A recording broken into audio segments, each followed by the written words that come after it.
लोगों को मेरा आकाश भर प्रणाम।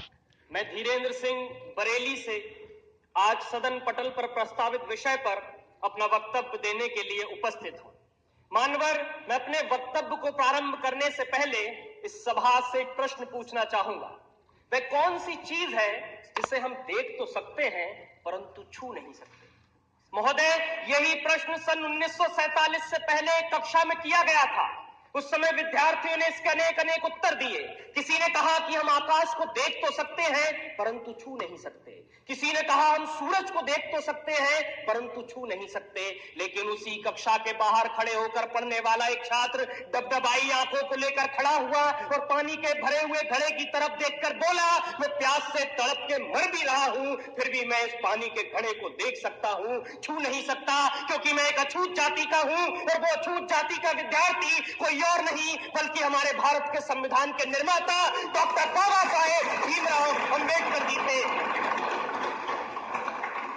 आज 75 वर्षों के बाद कक्षा भी वही है, सवाल भी वही है, पानी का घड़ा भी वही है, परंतु अगर कुछ बदला है तो वो ये कि किसी भी जाति का छात्र हो वो सबके साथ में बैठकर पढ़ भी सकता है, खेल भी सकता है, पानी भी पी सकता है और इतना ही नहीं, इस देश के सर्वोच्च पद पर बैठकर एक आदिवासी महिला राष्ट्रपति के रूप में प्रगति का मार्ग प्रशस्त कर सकता है। ये ताकत दी है हमको हमारे संविधान ने।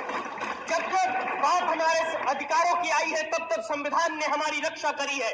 फिर वो आईपीसी की धारा 377 से जूझ रहे परलिंग समाज के लोग हो या श्रीकांत बोला जैसे दिव्यांगजनों के लिए शिक्षा के अधिकार हो या महिलाओं के लिए दहेज कुप्रथा का बोझ हो, संविधान ने हमेशा से रक्षा कर एक सूत्र में बांधने का काम किया है। मान्यवर, भारत के संविधान की लोकतांत्रिक यात्रा बहुत लंबी रही है। जब भारत आजाद हुआ तो उसके साथ कई और सहोदर राष्ट्र आजाद हुए, परंतु आज हम वहां देखेंगे तो पता चलेगा कि वहां पर कहीं अराजकता है, कट्टरता है, सांप्रदायिकता है, भुखमरी है, गरीबी है, परंतु भारत एकमात्र ऐसा देश है जो आज उन्नति के शिखर पर बैठा है, क्योंकि उन्होंने धर्म को संविधान माना, हमने संविधान को ही पहला धर्म माना। लंदन में मुस्कुराते हुए कवि चर्चिल ने कहा था कि ये देश आजाद हो भी जाए तो बहुत दिन तक टिकेगा नहीं, ये टूट कर बिखर जाएगा। अब मुझे लगता है नर्क में चर्चिल की आत्मा देख रही होगी तो सोच रही होगी क्या से क्या हो गए देखते देखते, क्योंकि आज का ये वही भारत है जो पूरी दुनिया में स्टार्टअप के क्षेत्र में तीसरे स्थान पर है। ये वही भारत है जो ओलंपिक के अंदर टोक्यो की धरती पर झंडा तिरंगा लहरा देता है। ये वही भारत है जो चंद्रयान 3 को पृथ्वी से चंद्रमा तक पूरी दुनिया में सबसे कम बजट में पहुंचा देता है, क्योंकि हमने अपने कर्तव्यों का निर्वहन किया है, जिससे हम प्रगति के सोपान को प्रत्येक नागरिक अपने कर्तव्यों का निर्वहन करता रहा तो यकीन मानिए 2047 तक विकसित भारत का लक्ष्य एक सूक्ष्म मात्र होगा। इसीलिए अंत में मैं जाते जाते कहूंगा कि वर्तमान का गूगल हो, माइक्रोसॉफ्ट या पेप्सी को, इन सबको भी हमने दिए हैं अपने भारत के सीईओ। अब भी पूरी दुनिया में सबसे ज्यादा डॉक्टर्स हमारे हैं, खेल जगत में चमकने वाले भी भारत के सितारे हैं। अपने पौरुष के बल पर दुनिया को सदा बतलाएंगे विश्व गुरु हम कल भी थे, आज भी हैं और सदा कहलाएंगे। भीमराव अंबेडकर जी थे। आज 75 वर्षों के बाद कक्षा भी वही है, सवाल भी वही है, पानी का घड़ा भी वही है, परंतु अगर कुछ बदला है तो वो ये कि किसी भी जाति का छात्र हो वो सबके साथ में बैठकर पढ़ भी सकता है, खेल भी सकता है, पानी भी पी सकता है और इतना ही नहीं, इस देश के सर्वोच्च पद पर बैठकर एक आदिवासी महिला राष्ट्रपति के रूप में प्रगति का मार्ग प्रशस्त कर सकता है। ये ताकत दी है हमको हमारे संविधान ने। जब जब बात हमारे अधिकारों की आई है तब तब संविधान ने हमारी रक्षा करी है। फिर वो आईपीसी की धारा 377 से जूझ रहे परलिंग समाज के लोग हो या श्रीकांत बोला जैसे दिव्यांगजनों के लिए शिक्षा के अधिकार हो या महिलाओं के लिए दहेज कुप्रथा का बोझ हो, संविधान ने हमेशा से रक्षा कर एक सूत्र में बांधने का काम किया है। मान्यवर, भारत के संविधान की लोकतांत्रिक यात्रा बहुत लंबी रही है। जब भारत आजाद हुआ तो उसके साथ कई और सहोदर राष्ट्र आजाद हुए, परंतु आज हम वहां देखेंगे तो पता चलेगा कि वहां पर कहीं अराजकता है, कट्टरता है, सांप्रदायिकता है, भुखमरी है, गरीबी है। परंतु भारत एकमात्र ऐसा देश है जो आज उन्नति के शिखर पर बैठा है, क्योंकि उन्होंने धर्म को संविधान माना, हमने संविधान को ही पहला धर्म माना।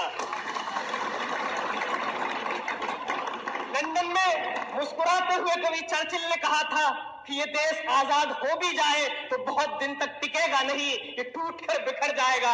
अब मुझे लगता है नर्क में चर्चिल की आत्मा देख रही होगी तो सोच रही होगी क्या से क्या हो गए देखते देखते, क्योंकि आज का ये वही भारत है जो पूरी दुनिया में स्टार्टअप के क्षेत्र में तीसरे स्थान पर है।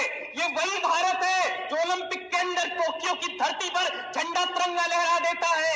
ये वही भारत है जो चंद्रयान 3 को पृथ्वी से चंद्रमा तक पूरी दुनिया में सबसे कम बजट में पहुंचा देता है, क्योंकि हमने अपने कर्तव्यों का निर्वहन किया है, जिससे हम प्रगति के सोपान को चढ़ते जा रहे हैं। अपने कर्तव्यों का निर्वहन करता रहा तो यकीन मानिए 2047 तक विकसित भारत का लक्ष्य एक सूक्ष्म मात्र होगा। इसीलिए अंत में मैं जाते जाते कहूंगा कि वर्तमान का गूगल हो, माइक्रोसॉफ्ट या पेप्सी को, इन सबको भी हमने दिए हैं अपने भारत के सीईओ। अब भी पूरी दुनिया में सबसे ज्यादा डॉक्टर्स हमारे हैं। खेल जगत में चमकने वाले भी भारत के सितारे हैं। अपने पौरुष के बल पर दुनिया को सदा बतलाएंगे विश्व गुरु हम कल भी थे, आज भी हैं और सदा कहलाएंगे।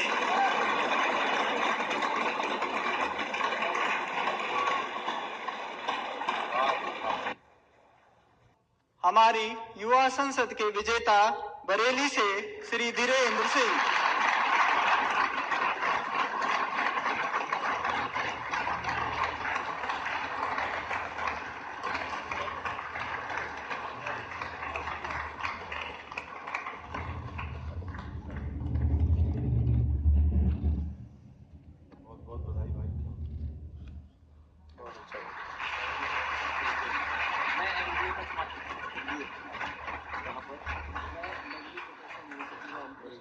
पंजाब से जब पंजाब रहने वाला बरेली। अच्छा, बहुत बहुत थैंक यू। अच्छा,